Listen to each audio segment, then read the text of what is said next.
they appreciate the fact that when Nixon initiated the war on drugs and the war on the culture that Tommy Chong represented, he was out there with Cheech speaking to these people that we see in the background, this gigantic audience of people, and making light and putting some humor in the game a little bit. I think people really appreciated that sense of lightness and humor that that we could laugh at each other, laugh at ourselves. Yeah, and the people. Unlike Nixon and his folks, his attorney generals and his FBI, which were known for being without a sense of humor. Right, exactly. In that era, I mean, a lot of our listeners might not have been around in the 1970s and don't know that there was a guy before Bush who was arguably even worse than Bush. Yeah. His name was Richard Nixon, and he was president, and he actually was driven out of office, forced to resign, facing impeachment by the United States House and Senate.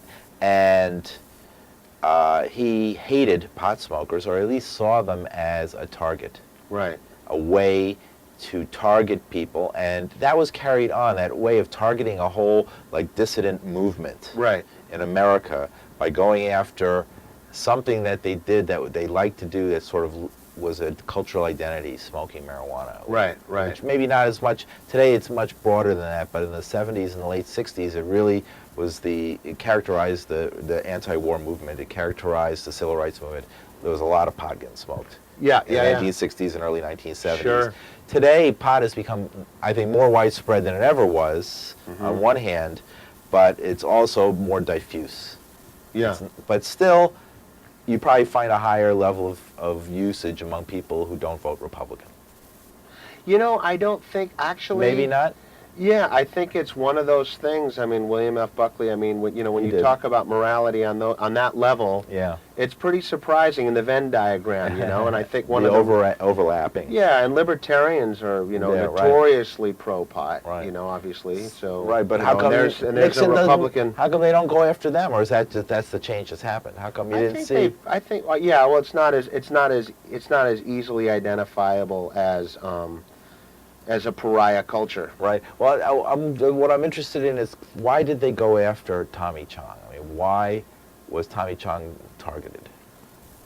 I think it was the hubris of the Bush administration and the moral agenda that was given, that the mandate under the Patriot Act and post 9/11, and they took that moral authority, and they basically were going after.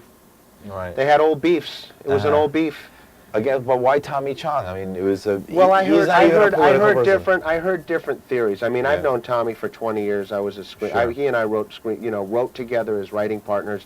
He was trying to catch Cheech when Cheech was taking off with, doing his more conventional entertainment, stuff, and so Tommy was trying to get back into the game, and I had just graduated from USC Film School. And so I had the chops that he felt that he needed, and we met by accident and became buddies, and it was just it was shocking. I didn't believe that it was happening when it happened, and I did some research, and one person told me Willie Nelson, I think it was Willie Nelson's chauffeur was one source of one theory, which was that Bush walked in and Jenna was shopping for bongs online. Oh, really? And she was shopping. So it was like a specific thing. Like there was a specific thing, and then there was another thing. There was another thing where Tommy was openly derisive of Ashcroft on the radio in Kansas City, Missouri, when John Ashcroft was governor. It was like there were all sorts of... He could have heard it, or one of his assistants could have heard it. But I mean, he's notoriously outspoken, and doesn't... Well, could the government have decided to maybe even themselves resurrect this guy just so they could turn him into an icon of something they hated and then destroy him? Well, there's a number of different things. I mean, there's a number of different ways you can see it. Another way you can see it, too, is the federal government's awareness that drug paraphernalia is a major source of revenue. It's a major indicator of who's smoking and who's, you know what I mean? So it's a prosecutorial inroad, and it's also an asset forfeiture and all the ambient. Let's talk a little bit about that, because Tommy Chong was running a company with his family. Right. He admits that was selling marijuana paraphernalia, bongs, pipes, papers, things like that. Right. And he was getting away. A lot of people seem to be getting away. I mean, you can walk down any street in New York, in the village, and see people selling it in storefronts on the street, everywhere you look. But why is it all of a sudden they decided to enforce this federal law that says that it's 5 years in prison? Well, a lot of people don't know that. It's 5 years in prison to possess marijuana paraphernalia under federal law.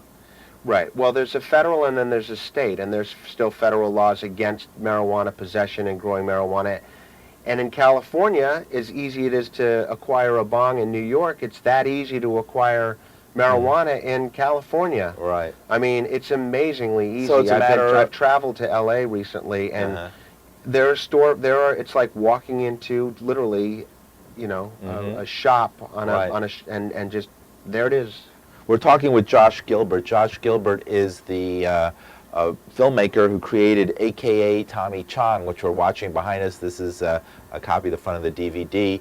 And is this playing around anywhere in New York? Well, it's on Showtime. It's on Showtime. It's Showtime on we had a nice run on Showtime and Netflix and Amazon. AKATommyChong.com is the website. Okay. AKATommyChong.com. Yeah. All right, great. And you're watching it behind us right now. There We're giving it to you for free right now. That's Tommy's wife, Shelby. There's Tommy right there. He's actually talking right now. He's incredulous in this scene right here that they actually busted him for selling bongs over the internet. Right. He could not believe it. That was his last performance before he went to jail for selling bongs. He's pantomiming, giving the bong over. But they wanted the perp walk. They wanted the figurehead of this culture. They wanted this poster boy to do the perp walk. And from what I'm speaking to you, they almost helped make him that, or to remind people that he was that at one time. Yeah. They recreated his career just so they could destroy him in public. Well, I had gone out with, there he is doing his perp walk, and there's Vic Walzak of the ACLU. He was a comedic legend that couldn't get arrested until he got arrested. Right. I mean, people really outside of the marijuana movement and outside of the high times, he's got hardcore fans. Yes. But, mainstream America basically thought they had no idea who he was. Right. He was one of those people who might come on a show, Whatever Happened To. Right. But now he's back in, he's doing a tour, he's back, so in a sense... He's huge, he's doing a movie, he's making millions now, millions. Right. Big money. The government... Big money.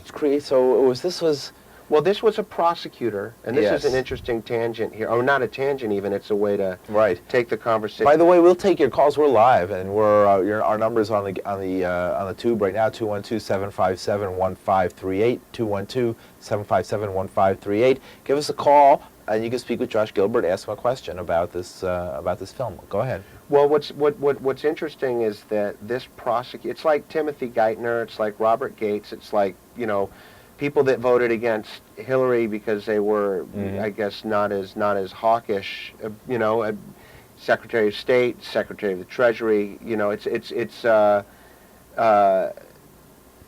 there isn't as much change, basically as people, more liberal, left-leaning people might have expected there to be. And one of the things that's surprising to me, and this is actually behind us, this is the sequence that discusses the rise of Mary Beth Buchanan, and this is perfect timing. These are that right there is the field in the Western District of Pennsylvania where Flight 93 went down. United Airlines Flight 93 crashed into the field, and as the story goes, Mary Beth Buchanan played ball with the federal prosecutors.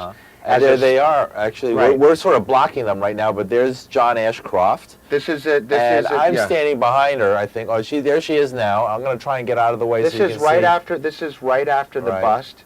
Right. And they went, and this was her first prosecution after the plane went down. She was promoted to U.S. Attorney, and her first prosecution was to go after Tommy Chong because he was selling bongs over the internet.